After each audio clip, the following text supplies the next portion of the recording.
So I've been given a bit of a challenge. A small PC on a small budget.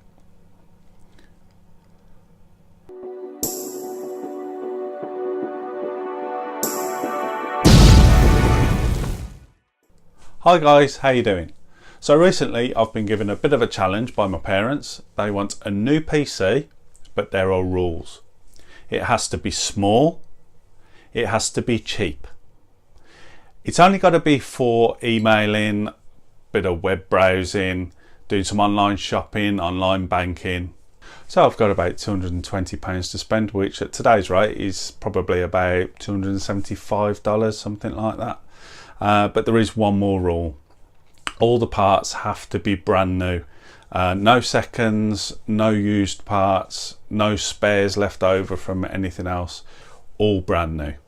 So let's have a look at what we've picked. Right, first, the case. It's got to be small enough to fit on the desk with as small a footprint as possible. And my mum even said she might want to put the monitor on top of it. So it's got to be quite strong. I had a look at quite a few Mini ITX cases, but in the end, I decided on the MTX 005B, which is made by CIT. It fits the bill perfectly for size and price, and it includes a 300 watt power supply, which, to be honest, with the budget we've got, it's an absolute bonus to keep that cost down. Now, usually I wouldn't advise anybody to use a non-branded power supply, but in this case, I think because of the budget and the amount of time that this machine's actually going to be in use, I think we'll get away with it. That said though, this is an ultra budget case and it shows. The front panel, it's really plasticky. It's fairly dated as well, with no USB 3 ports on the front, only USB 2, along with the usual audio jacks, which is great. But it's also got a Firewire port. I mean, seriously, who still uses Firewire these days? Anyway, it comes with a stand for vertical mounting, and it does include a 60mm front case fan. Unfortunately, there's no vents on the front, so all you're doing with that fan is pushing around a very small amount of hot air. So all it really does is add noise to the system. My advice would be to either replace it with something better or do what I did and just remove it completely. Add to that the fact there's no expansion card slots on the back for graphics cards. This case is not really for gamers, unless of course you're handy with the Dremel. On the plus sides though, I've got to say it is a really strong looking case. It is quite sturdy, and it has bars running across the top. They're there for both extra strength and also to act as hard drive mounts. I found it really easy to build in. The layout inside the case made it really simple, and with the help of a few Velcro ties, the cable management inside was child's play. So would I recommend this case? Yeah, I suppose I would really, but only really if you were doing the same thing as me and using it for a very basic machine, something for emailing and web browsing. The fan inside the power supply does get a little bit noisy, so yeah, I don't think you could really use it for a HD PC. You'd have to turn your TV up and annoy the neighbours. And now the motherboard. I've gone for an FM2 socket on this because I want the integrated graphics, because I can't add a graphics card, and I'm going with AMD just purely because of cost considerations.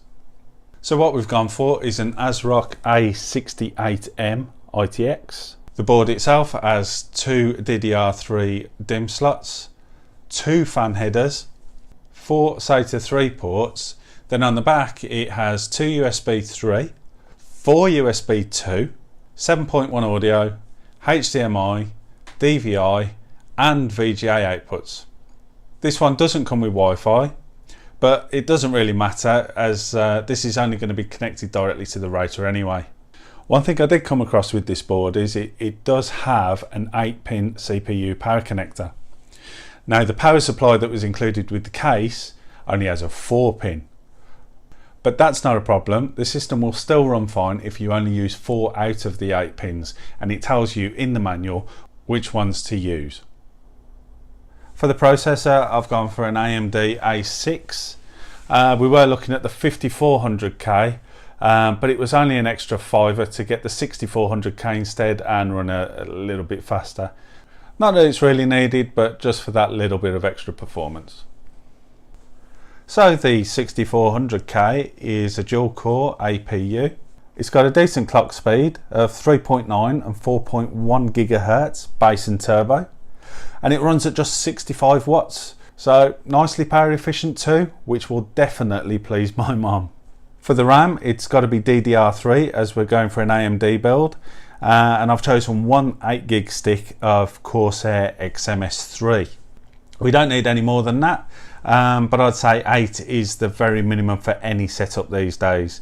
Finally, onto storage, and we've gone with a 1TB Western Digital Blue hard drive. My dad wants to keep photos on there, so I've gone for storage capacity over speed. I usually do like to put SSDs and everything, but this time I was completely beaten by the budget. So in total the build came to about £217, or approximately $270. So just under budget. Brilliant. So I'll be doing a separate video for the actual build itself. You can catch that here. Thanks for watching. Leave me a comment down below. Let me know what you'd have done differently.